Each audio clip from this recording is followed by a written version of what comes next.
أعوذ بالله من الشيطان الرجيم. قل يا عبادي الذين أسرفوا على أنفسهم لا تقنطوا من رحمة الله، لا تقنطوا من رحمة الله، إن الله يغفر الذنوب جميعا إنه هو الغفور الرحيم. وأنيبوا إلى ربكم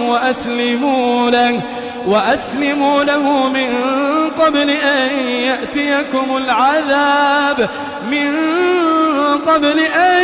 يأتيكم العذاب ثم لا تنصرون. واتبعوا أحسن ما أنزل إليكم من ربكم من قبل أن يأتيكم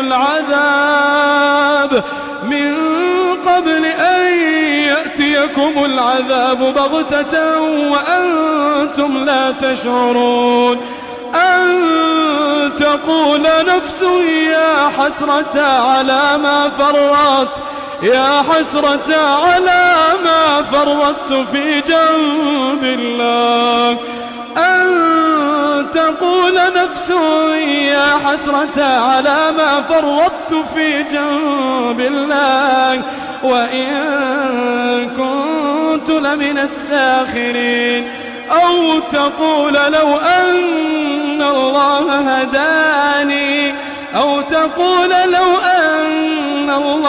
هداني لكنت من المتقين. أو تقول حين ترى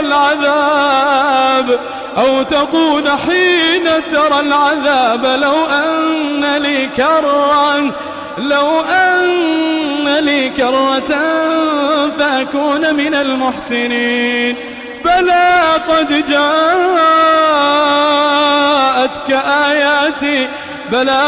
جاءتك آياتي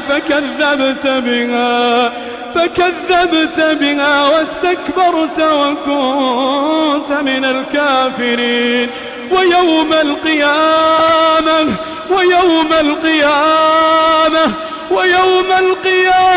ترى الذين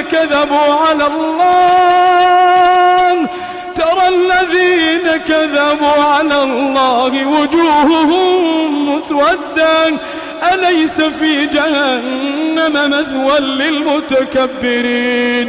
وينجي الله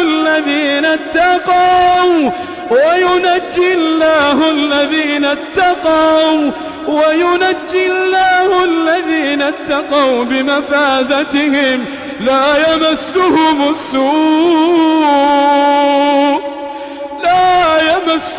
السوء ولا هم يحزنون.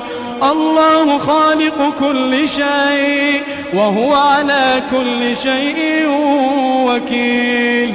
له مقاليد السماوات والأرض والذين كفروا بآيات الله